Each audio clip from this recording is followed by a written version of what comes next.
ಎಂಥ ಕೆಲಸ ಆಗಿರೋದು ನನ್ನಿಂದಾಗಿ ಅದಕ್ಕೆ ಹೀಗಾಗ್ತಿತ್ತಲ್ಲ. ಅವ್ರು ಹೇಳಿದ ನಿಜಾನೇ, ನಾನು ತುಂಬ ಕೇರ್ಫುಲ್ ಆಗಿರ್ಬೇಕಿತ್ತು.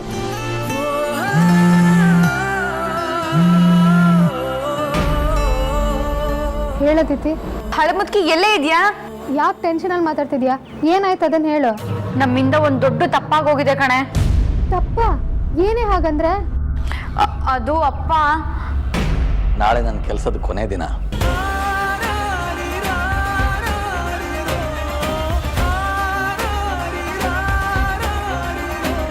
ನಿಜಾನೇನೆ? ಅಯ್ಯೋ ಹೌದು ಕಣೆ. ನಾವು ಅಪ್ಪನ ರಿಟೈರ್ಮೆಂಟ್ ಮಂತ್ ಎಂಡ್ ಅನ್ಕೊಂಡು ಅದ್ರ ಬಗ್ಗೆ ಏನು ಯೋಚನೆ ಮಾಡಿಲ್ಲ. ಈಗ ನೋಡಿದ್ರೆ ಕರೋನಾ ಹಾವಳಿ ಅಂತ ಅವ್ರ ಡಿಪಾರ್ಟ್ಮೆಂಟ್ ಇಂದನೂ ಯಾವುದೇ ಪ್ರೋಗ್ರಾಮ್ ಇಲ್ವಂತೆ ಕಣೆ. ಪಾಪ ಅಪ್ಪ. ನಾನು ಬೇರೆ ನೆನ್ನೆ ನನ್ನ ಲೋಕದಲ್ಲೇ ಮುಳುಗೋಗಿದ್ದೆ. ಇವತ್ತು ಬೆಳಿಗ್ಗೆ ಅಪ್ಪ ಅಮ್ಮನ ಮುಖ ಸಪ್ಪಗಿತ್ತು. ಆಗಲೇ ನಾನು ಅರ್ಥ ಮಾಡ್ಕೋಬೇಕಿತ್ತು ಏನೋ ಸರಿ ಇಲ್ಲ ಅಂತ. ನೀನು ಅವ್ರ ಹತ್ರ ಏನು ವಿಚಾರಿಸ್ಲಿಲ್ವಾ? ವಿಚಾರಿಸ್ದೆ ಕಣೆ, ಆದರೆ ಅಪ್ಪ ಇನ್ನೇನು ಹೇಳಿ ತೇಲ್ಸ್ಬಿಟ್ರು. ನಾನು ಅರ್ಜೆಂಟ್ ಅಂತ ಹೊರಟ್ಬಿಟ್ಟೆ. ಅಪ್ಪನ ಮುಖ ನೋಡಿದ್ರೆ ಪಾಪ ಅನ್ಸುತ್ತೆ ಕಣೆ. ಅವ್ರಿಗೆ ತುಂಬ ಬೇಜಾರಾಗಿದೆ ಅನ್ಸುತ್ತೆ. ಇಷ್ಟು ವರ್ಷ ಕೆಲಸ ಮಾಡಿದ್ದಾರೆ, ಹೊತ್ತು ಗೊತ್ತು ನೋಡ್ದೆ ಕೆಲಸ ಅಂತ ಒದ್ದಾಡಿದ್ದಾರೆ. ಹಾಗಿರುವಾಗ ಅದನ್ನು ಮುಗಿಸ್ತಿದ್ದಾರೆ ಅನ್ನುವಾಗ, ಅದು ಕೂಡ ಏನು ಇಲ್ಲದೆ ಅಂದರೆ ಯಾರಿಗೆ ಆಗಲಿ ಹರ್ಟ್ ಆಗಲ್ವಾ ಅದಿತಿ? ನನಗೂ ಹಾಗೆ ಅನ್ನಿಸ್ತು ಕಣೆ. ಈಗೇನು ಮಾಡೋದು? ಅಪ್ಪಂಗೆ ಈ ವಿಚಾರದಲ್ಲಿ ಕೊರತೆ ಅಂತ ಫೀಲ್ ಆಗಬಾರ್ದು. ಅವರಿಷ್ಟು ವರ್ಷ ದುಡ್ದಿರೋದನ್ನ ನಾವು ಸೆಲೆಬ್ರೇಟ್ ಮಾಡಲೇಬೇಕು ಅದಿತಿ. ಅದು ನಮ್ಮ ಕರ್ತವ್ಯ ಆಗುತ್ತೆ. ಇರು, ಮನೆಗೆ ಬರ್ತೀನಿ.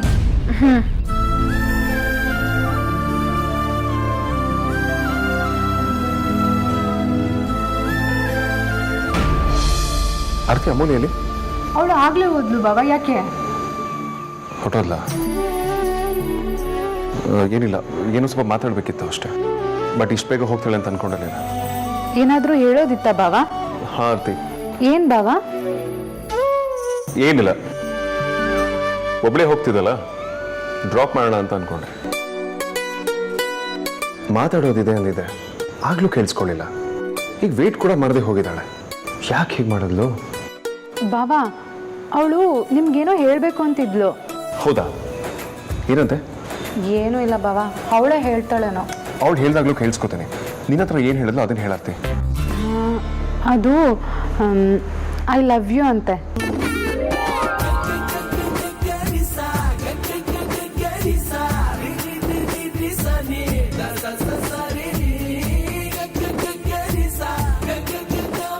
ಆಸ್ ಎ ಫ್ರೆಂಡ್ ಅಂತ ಹೇಳಿದ್ಲು ಬಾವಾ.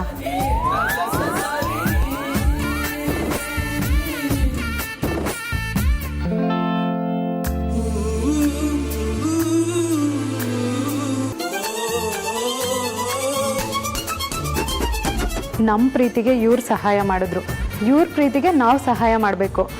ಆದರೂ ನಮ್ಮ ಪ್ರೀತಿಗಿಂತ ಇವ್ರ ಪ್ರೀತಿಲಿ ತಮಾಷೆ ಜಾಸ್ತಿನಪ್ಪ.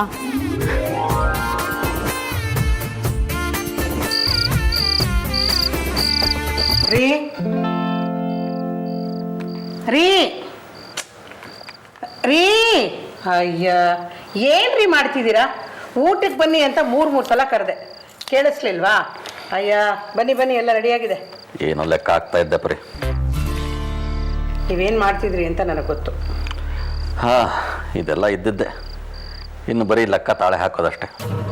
ನೀನು ತಲೆ ಕೆಡಿಸ್ಕೋಬೇಡ. ಅದಿತಿ ಅಂಜುದಿನ್ನು ಓದೋದು ಬಾಕಿ ಇದೆ, ಅಮ್ಮ ಮದುವೆ ಇನ್ನೂ ಬಾಕಿ ಇದೆ ಅಂತ ತಾನೇ ನೀವು ತಲೆ ಕೆಡಿಸ್ಕೊಂಡಿರೋದು. ಅದಕ್ಕೆ ತಾನೇ ಈ ಲೆಕ್ಕಾಚಾರ ಎಲ್ಲ ಆಗ್ತಿರೋದು. ಕೈಗೇನು ಕೆಲಸ ಇಲ್ಲ, ಅದಕ್ಕೆ ಬೆರಳಿಗೆ ಎಣಿಸೋ ಕೆಲಸ ಕೊಡೋಣ ಅಂತ.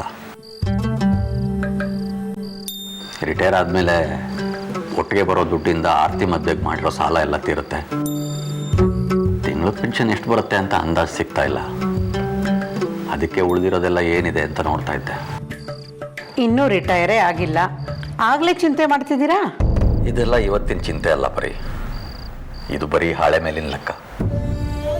ರಿಟೈರ್ ಆಗೋದು ಇನ್ನೊಂದು ವರ್ಷ ಇದೆ ಅನ್ನುವಾಗಲೇ ಮುಂದೇನು ಅನ್ನೋ ಯೋಚನೆ ಶುರುವಾಗಿತ್ತು. ರಿಟೈರ್ ಆದರೆ ಏನಂತ್ರಿ? ಜೀವನ ಅಲ್ಲಿಗೆ ಮುಗಿಯಲ್ಲ ಅಲ್ವಾ? ಇಷ್ಟು ದಿನದ ಯೋಜನೆಗೆ ಈ ಕೆಲಸನೇ ದಿಕ್ಕಾಗಿತ್ತಲ್ವಾ ಪರಿ. ನಾಳೆಯಿಂದ ಈ ಕೆಲಸನೇ ಇರೋದಿಲ್ಲ, ಆದರೆ ಮುಗಿದೇ ಇರೋ ಜವಾಬ್ದಾರಿಗಳು ಹಾಗೇ ಇರ್ತವೆ. ಎಲ್ಲರೂ ರಿಟೈರ್ ಆದಮೇಲಿನ ಜೀವನಕ್ಕೆ ಅಂತ ಪ್ಲ್ಯಾನ್ ಮಾಡಿರ್ತಾರೆ. ಆದರೆ ನನ್ನ ದುಡಿಮೆಗೆ ಅದು ಆಗಲೇ ಇಲ್ಲ. ದುಡಿಮೆಗಿಂತ ಖರ್ಚೆ ಹೆಚ್ಚಾಗ್ತಾ ಹೋಯ್ತು, ಕೂಡಿಡೋದಕ್ಕೂ ಆಗಲಿಲ್ಲ. ಯೋಚನೆ ಮಾಡಬೇಡಿ. ನಾನು ಈ ಪಿಜ್ಜಾ ಆರ್ಡ್ರ್ಗಳ ಜೊತೆಗೆ ಮತ್ತೆ ಕೇಟ್ರಿಂಗ್ ಆರ್ಡ್ರ್ಗಳನ್ನ ತಗೋತೀನಿ. ಅಮ್ಮನೂ ಒಂದು ಕೆಲಸ ಹುಡ್ಕೊಂಡ್ರೆ ಎಲ್ಲ ಸರಿ ಹೋಗುತ್ತೆ. ನೀವೊಬ್ಬರೇ ಭಾರ ಹೊರಬೇಕಾಗಿಲ್ಲ. ಇಷ್ಟು ವರ್ಷನೂ ನೀನು ನನಗೆ ಹೆಗಲು ಕೊಟ್ಟಿದ್ಯಾ. ಮನೆಯಲ್ಲೇ ಇದ್ರೂ ನೀನು ನನಗಿಂತ ಹೆಚ್ಚಿಗೆ ಕಷ್ಟಪಟ್ಟಿದ್ಯಾ. ನಿನ್ನ ಕೆಲಸಕ್ಕೆ ಅಧಿಕೃತವಾಗಿ ರಿಟೈರ್ಮೆಂಟು ಅಂತ ಇಲ್ಲ. ಆದರೆ ನಿನಗೂ ವಯಸ್ಸಾಗತ್ತಲ್ವಾ. ನೀನು ಈಗ ಮೊದಲಿನ ಥರ ಇಲ್ಲ. ಏನೇ ಆದರೂ ನಾನು ನಿಮಗಿಂತ ಚಿಕ್ಕವಳು ತಾನೆ. ನಾನು ರಿಟೈರ್ ಆಗೋದೇ ಆದರೂ ನನಗೆ ಆಗೋಷ್ಟು ವಯಸ್ಸೇನಾಗಿಲ್ಲ. ಅಥವಾ ನನ್ನ ಕೆಲಸಕ್ಕೆ ಅದು ಬೇಕು ಅಂತ ನನಗೆ ಅನಿಸೂ ಇಲ್ಲ. ಜೀವ ಗಟ್ಟಿ ಇರೋವರೆಗೂ ದುಡಿತೀನಿ. ಯಾವಾಗಲೂ ಕಷ್ಟನೇ ನೋಡಿದ್ಯಾ ಪರಿ. ಈಗಲೂ ನೀನು ನೋಡಿ, ನೀವು ಹಾಗಾದರೆ ನಾನು ಸುಮ್ಮನೆ ಇರಲ್ಲ. ಅಲ್ಲ ರೀ, ನೀವು ಇಷ್ಟು ವರ್ಷ ದುಡಿದಿದ್ದೀರಾ ಅಲ್ವಾ? ಯಾರಿಗೋಸ್ಕರ? ನಿಮಗೋಸ್ಕರ ಏನಾದರೂ ಮಾಡ್ಕೊಂಡ್ರಾ? ಇಲ್ಲ ಅಲ್ವಾ? ಎಲ್ಲ ಸಂಸಾರಕ್ಕೋಸ್ಕರನೇ ಮಾಡಿದ್ರಿ. ಈಗ ಇದನ್ನು ನೀವು ಸಹಾಯ ಅನ್ಬೇಡಿ, ನನ್ನ ಕರ್ತವ್ಯ. ಹುಟ್ಟಿಸಿದ ದೇವರು ಹುಲ್ ಮೇಯಿಸ್ದೇ ಇರ್ತಾನಾ? ನೀವು ಯೋಚನೆ ಮಾಡಬೇಡಿ. ಬನ್ನಿ ಬನ್ನಿ, ಊಟ ಮಾಡೋಣ.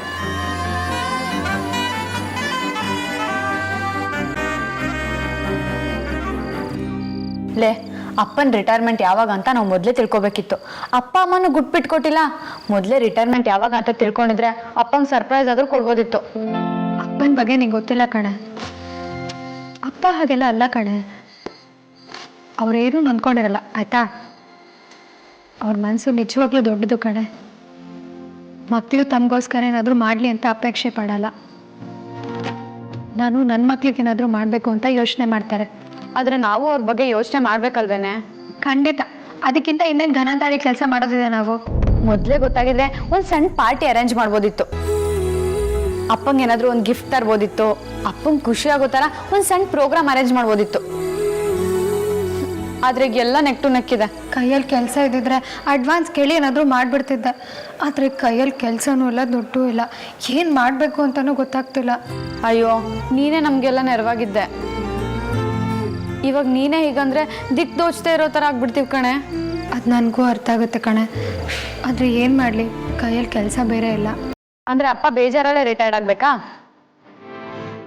ಅವ್ರ ಆಫೀಸಲ್ಲೂ ಏನೂ ಇಲ್ವಂತೆ ಪಾಪ.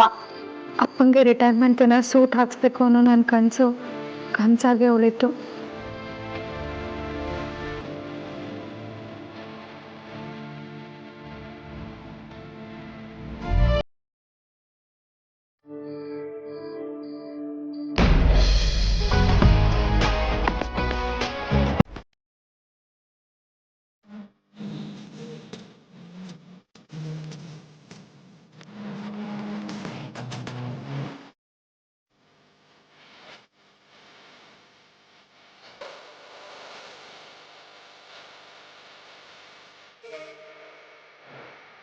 ಕಾಲ್ ಮಾಡಲಾ?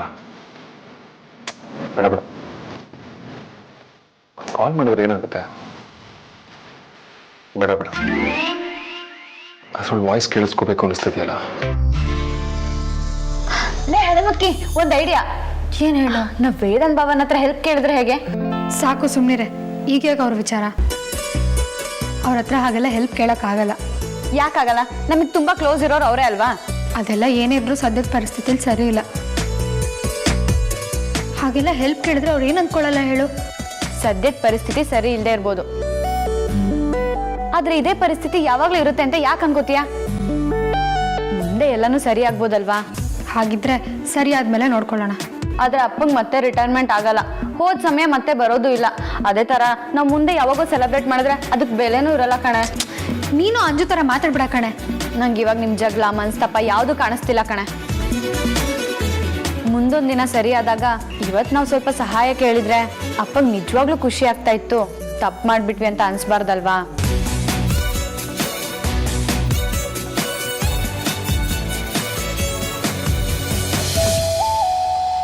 ಅಮೂಲ್ಯಂಗೆ ಕಾಲ್ ಮಾಡೋದು ಸರಿ ಹೋಗಲ್ಲ ಅಂದ್ರೆ ನೋ ಪ್ರಾಬ್ಲಮ್.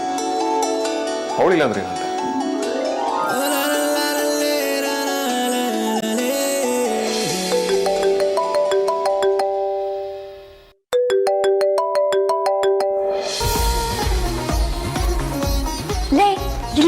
ನೆನೆದವರ ಮನದಲ್ಲಿ ಅಂತಾರಲ್ಲ ಹಾಗೆ ನೀನೇ ನೋಡು ನಿಮ್ಮಿಬ್ರು ಕೆಮಿಸ್ಟ್ರಿ ಹೇಗಿದೆ ಅಂತ.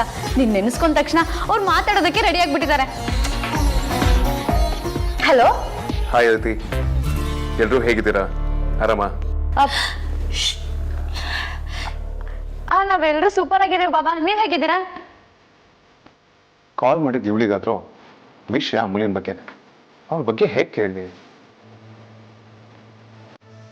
ಹಲೋ ಬಾಬಾ, ಕೇಳಿಸ್ತಿದ್ಯಾ? ಹಾ ಕೇಳಿಸ್ತಿದೆ, ನಾನು ಆರಾಮಾಗಿದೆ. ನಾನು ಕೇಳಿದ್ದು ನೀವೆಲ್ಲರೂ ಆರಾಮ, ಏನ್ ಮಾಡ್ತಿದ್ಯಾ ಅಂತ. ಬಾಬಾ ನನ್ನ ಅಕ್ಕನ್ ಸೇರ್ಸೆ ಎಲ್ರು ಸೂಪರ್ ಆಗಿದ್ದೀವಿ ಅಂತ ಹೇಳಿದ್ದು. ಯಾಕಿವತ್ತು ಒಳ್ಳೆ ಮನೆಗೆ ಬಂದಿದ್ಲಲ್ವಾ, ಸಿಗ್ಲಿಲ್ವಾ? ಈಗಿನ ಕಾಲದ ಮಕ್ಕಳು ಸಿಕ್ಕಾಪಟ್ಟೆ ಫಾಸ್ಟ್ ಇದ್ದಾರೆ. ಹಲೋ ಬಾಬಾ, ಮತ್ತೆ ವಾಯ್ಸ್ ಕೇಳಿಸ್ತಿಲ್ಲ. ನೆಟ್ವರ್ಕ್ ಪ್ರಾಬ್ಲಮಾ ಇಲ್ಲ ಶಾಕ್ ಆದ್ರ? ನಾವೀಗ ಬ್ಯುಸಿ ಇದ್ದೀವಿ, ಅಪಾಯಿಂಟ್ಮೆಂಟ್ ತಗೊಂಡು ಆಮೇಲೆ ಕಾಲ್ ಮಾಡ್ತಾಳೆ.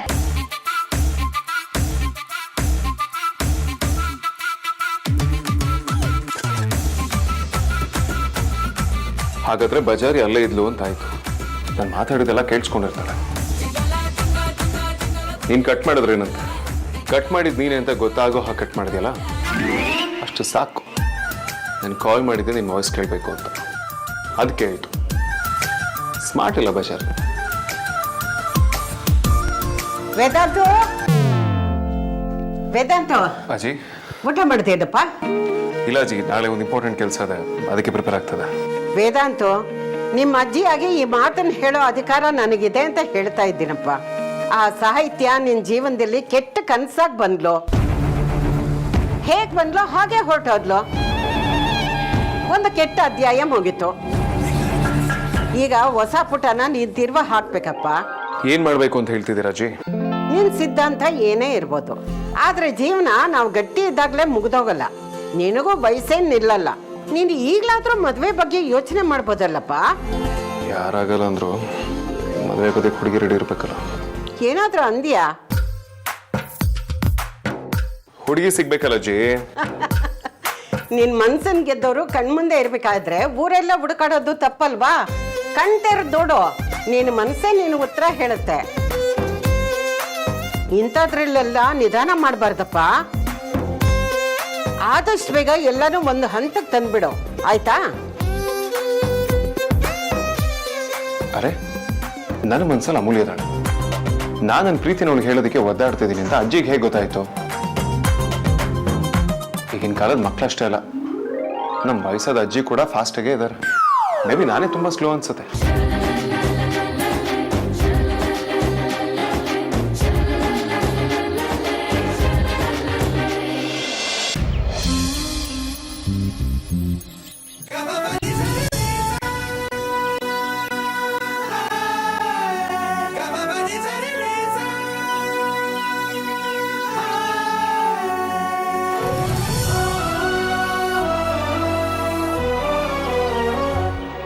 ಅರೆ, ಯಾಕೆಲ್ಲ ಹೀಗೆ ನಿಂತ್ಕೊಂಡಿದ್ದೀರಾ?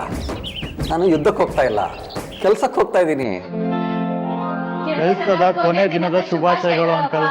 ಥ್ಯಾಂಕ್ಸ್ ಮಕ್ಕಳ, ತುಂಬ ಖುಷಿ ಆಯಿತು. ನೀವೆಲ್ಲರಿಗಿಂತ ಧೈರ್ಯವಂತರು ಅಂಕಲ್. ಹೊರಗಿನ ಪರಿಸ್ಥಿತಿ ತುಂಬ ಕೆಟ್ಟಾಗಿದೆ. ಯಾರಿಗೆ ಹುಷಾರಿಲ್ಲ, ಯಾರಿಗೆ ಏನಾಗಿದೆ ಅಂತಲೂ ಗೊತ್ತಾಗ್ತಿಲ್ಲ. ಅಂಥದ್ರಲ್ಲೂ ನೀವು ಕೆಲಸ ನಿಲ್ಬಾರ್ದು ಅಂತ ಪ್ರತಿದಿನ ಜನರು ಮಧ್ಯಾಹ್ನ ಎದ್ದು ಕೆಲಸ ಮಾಡ್ತಿರೋದಕ್ಕೇ ಎಷ್ಟೋ ಜನ ಫ್ರಂಟ್ ಲೈನ್ ವರ್ಕರ್ಸು ದಿನ ಅವ್ರ ಕೆಲಸಕ್ಕೆ ಸಮಯಕ್ಕೆ ಸರಿಯಾಗಿ ತಲುಪೋಗಾಯಿತು. We are really proud of you uncle. Thanks ಅಜ್ಜ. ನಿಮ್ಮನ್ನೆಲ್ಲ ನೋಡಿದ್ರೆ ಹೆಮ್ಮೆ ಆಗುತ್ತೆ ಮಕ್ಕಳ. ಯಾವಾಗಲೂ ನಮ್ಮ ಆಲೋಚನೆಗಿಂತ ಒಂದು ಹೆಜ್ಜೆ ಮುಂದೆನೇ ಇರ್ತೀರ. ನೀವು ನಮ್ಮಲ್ಲಿಟ್ಟಿರೋ ವಿಶ್ವಾಸ ಅಭಿಮಾನಕ್ಕೆ ಸರಿಯಾಗಿರೋ ಕೆಲಸ ನಾವು ಮಾಡಿಲ್ಲಪ್ಪ. ದಯವಿಟ್ಟು ನಮ್ಮನ್ನ ಕ್ಷಮಿಸ್ಬಿಡಿ. ನೀ ಕೆಲ್ಸದ ಕೊನೆ ದಿನಾನ ಧಾಮ್ ಧೂಮ್ ಅಂತ ಸೆಲೆಬ್ರೇಟ್ ಮಾಡೋಣ ಅಂದ್ಕೊಂಡಿದ್ವಿ. ಆದರೆ ಇವತ್ತು ಅದು ಮಾಡೋದಕ್ಕಾಗ್ತಿಲ್ಲ. ಅಯ್ಯೋ ಹುಚ್ಚು ಹುಡುಗಿ, ಇದಕ್ಕೆಲ್ಲ ಯಾರಾದರೂ ಬೇಜಾರು ಮಾಡ್ಕೋತಾರ? ಈಗ ನೀವೆಲ್ಲ ಒಟ್ಟಾಗಿ ಬಂದು ನನಗೆ ಬೀಳ್ಕೊಡ್ತಾ ಇದ್ದೀರಲ್ಲ, ಇದಕ್ಕಿಂತ ದೊಡ್ಡ ಸಂತೋಷ ಬೇಕಾ? ನಾಳೆಯಿಂದ ನನ್ನ ಇಡೀ ಸಮಯ ಎಲ್ಲ ನಿಮ್ದೇನೆ.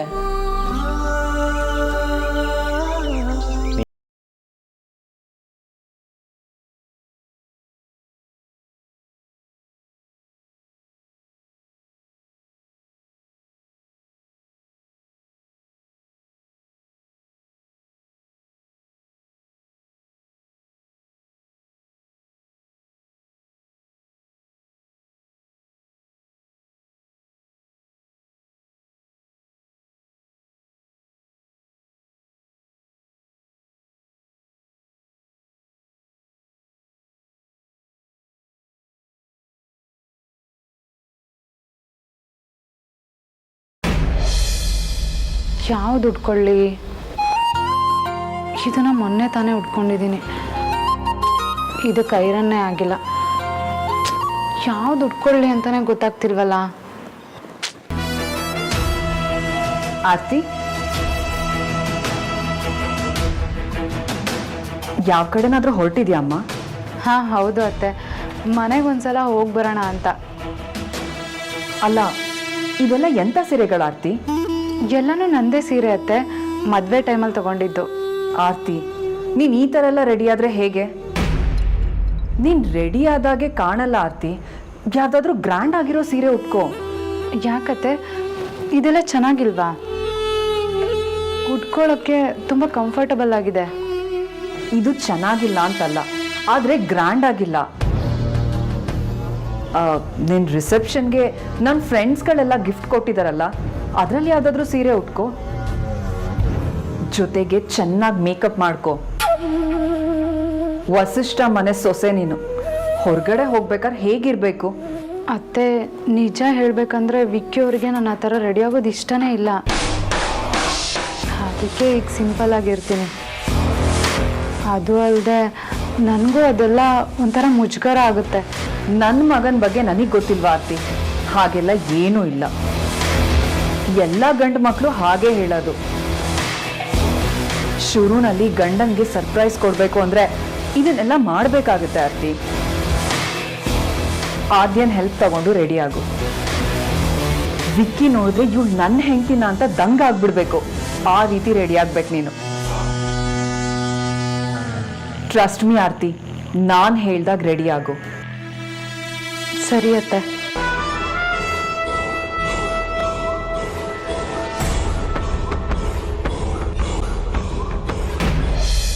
ಅಮ್ಮ ಅಮ್ಮ, ಅದಕ್ಕೆ ಮನೆಗೆ ಹೋಗಿ ಬರ್ತೀನಿ.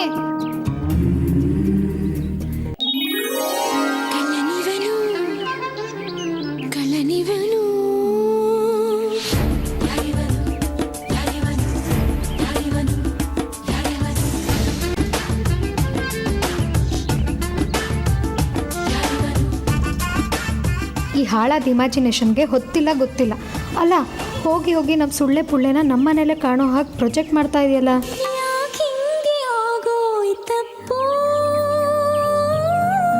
ಅಮೂಲ್ಯ,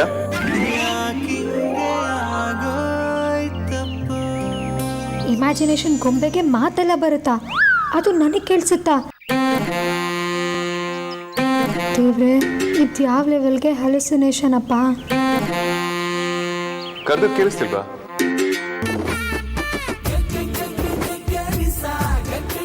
ಸುಳ್ಳೆ ಪುಳ್ಳೆ ನಿಜವಾಗ್ಲೂ ಬಂದಿದ್ದಾನ?